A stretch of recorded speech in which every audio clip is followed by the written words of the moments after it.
Once upon a time, there was the most mysterious of realms, the cosmos.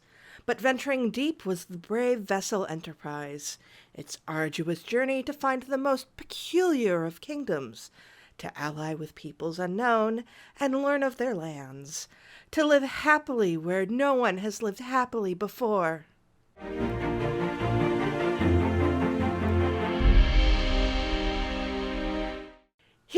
Hear ye, hear ye, most noble peculiars, your most excellent soothsayer Emcee Frodis has arrived. Let us examine the nuance of this tale of bravery and heartbreak. This is the story of the Elysian Kingdom, the 8th adventure of the Book of Pike, from the everlasting Star Trek. In this episode, Dr. M'Benga struggles to find a cure for his ailing daughter, Rukia. As her time grows short, their only source of comfort is the Elysian Kingdom, a fairy tale. M'Benga is then shocked when he becomes the hero of this fairy tale, the good King Ridley, with the rest of the crew as other characters unaware of their true identities.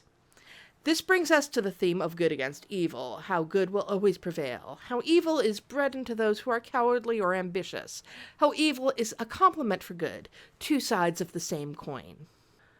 How the real evil is the pain of loss. This episode is a fun romp. Adventures through the eyes of a child. Rukia's father is the hero because of course he is the hero. The journey M'Benga has to go to find the Mercury Stone. But in the end, he realizes he has to let the Mercury Stone go. There is a curiosity in a majority of the cast in their changed roles. They are, on the surface, nearly the opposite of who they are as we know them. Sir Routh is cowardly and simpering. Queen Neve is evil and ambitious. Pollux is duplicitous and smarmy. Thalia is flighty and weak. Zymeria is overly violent and fiercely independent. However, if you actually look closer at these characters, you can find echoes of them within the episodes we've seen. While Sir Routh runs from danger, Pike already attempted to avoid danger from his eventual fate in the pilot. Queen Neve searches for a power she doesn't understand, while Uhura sought her own self-confidence in Children of the Comet. Pollux, as the scheming evil brother, can be directly connected to Spock's own brother, Sybok, as revealed in the Serene Squall. Thalia, hiding behind the power of King Ridley, despite being part of another kingdom, can be seen as reflective of La'an trying to downplay her own family's history stemming from the tyrannical Khan. Thalia's kingdom also falls to Queen Neve, paralleling the loss of the SS Puget Sound and Memento Mori. Zymeria's dedication to protecting the forest can be seen in Number One's dedication to Starfleet, even if it means lying to become a member, as shown in Ghosts of Illyria. I find Chapel's character to be peculiar, in that we don't get a lot of her fairy tale counterpart. In fact, I didn't even realize what her name was until looking on Memory Alpha. Yet there's still a dichotomy. The Chapel we know is action-oriented, while Lady Audrey doesn't stray from her cauldron. But at the same token, she serves as support to King Ridley, which the Chapel we know has done a lot, being a support to M'Benga in sickbay and emotional support for Spock. We also have almost the exact opposite issue with Adia and Ortegas. We have a lot of Adia within this episode, but we have little of Ortegas. While Adia charges headlong into battle, Ortegas prefers to stay on the bridge. However, both characters are portrayed as fiercely loyal to their commanders. As much as I would love to focus on these characters, and the pages and pages of lore I've made up about my version of the Elysian Kingdom, which I tell you is a lot, the most important part of the story is M'Benga and Rukia. It's this story that makes the episode. This episode is not an unfamiliar topic in Star Trek. There are plenty of episodes where characters end up as other characters. Our man Bashir is the exact same framework as this one on the surface. One of the main characters ends up in a situation where they go on an adventure and come across other main characters, who now believe they are the characters within that adventure. Bashir and M'Benga end up having to ally with some of these changed characters in order to fight others. There are minor variations of this across the franchise. Sometimes everyone is aware of the situation, hence you get the holodeck episode. Sometimes it works, as in these aforementioned episodes, but other times it doesn't, like in the case of Cupid. It really comes down to the story around it. Not a whole lot really goes on within the fairy tale story itself. It's mostly, hey, look at this character and see how they act differently than we usually see them. But the story between M'Benga and Rukia gives the story heart. We've been building to this since episode 3, with Mbenga on the cusp of grief over the illness of his daughter. As the season draws to a close, we receive resolution to this plot. Since that episode, we've seen Mbenga reading to his daughter, and here we find out what they've been reading. In some ways, I think Rukia knew she would be leaving with Deborah as soon as Deborah showed up. That's why she set up the story for her father. Mbenga was reading to her on what was her deathbed, and Rukia chose to return the favor to him. Sharing a story with someone in that state is a very powerful thing for both the reader and the person hearing the story.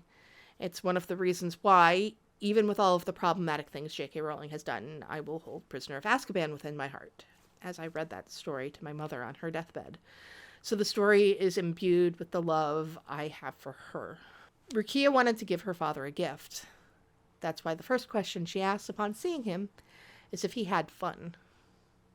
But this is also a story about letting go. In some ways, it's like a death.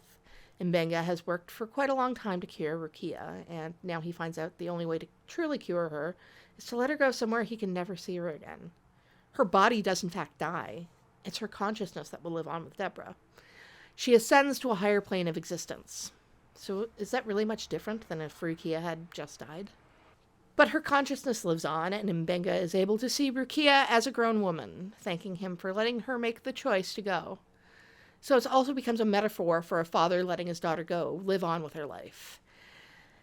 And in the process, he's able to move on with his own life, truly becoming a part of the crew of the Enterprise, rather than being single-mindedly dedicated to saving Rukia.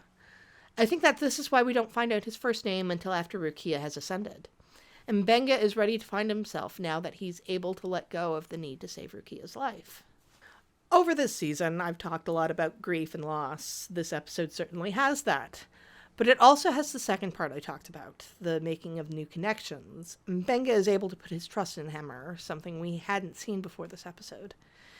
It's something that even if Hemmer doesn't remember it, will most likely carry forward in Mbenga. He also is able to further bond with Number One as she speaks to him after Rukia leaves. This show is about creating a family, and Mbenga is going to be searching for his found family now that he's lost the last of his biological one. This episode is absolutely stunning.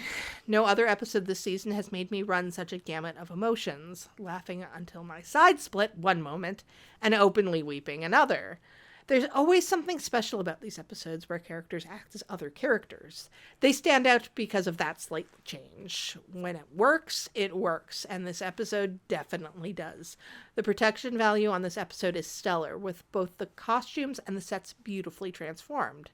It gave such a distinct look that will be mimicked in cosplay from now until the end of conventions. The story of the Elysian Kingdom provides the perfect amount for fanfiction fodder. We have roles in the general idea of the characters, but there's a million directions in which they can go from there. It's this kind of thing that makes an episode iconic. When you pair that with a deep and heartfelt story, you have something that is not only so far the best of the series, but one of the best of the franchise. So, I actually have more to say about this episode, but it didn't fit into this particular deep dive, so I've made a second deep dive all on its own, so please check out my video on the connection between the Elysian Kingdom and Far Beyond the Stars. So comment down below with your thoughts on Strange New World, the Elysian Kingdom. If you like my videos, subscribe to my channel. I do videos about Star Trek, Star Wars, and lots of other geeky things, and I promise I am working on one about Kenobi. If you want to support me, please visit my Patreon. You can also buy me a coffee, or you can go to my Redbubble and TeePublic and buy my geeky graphic designs, which I'm not wearing today because I had to do full, Evil Queen look. So until next time, live long and may the Force be with you.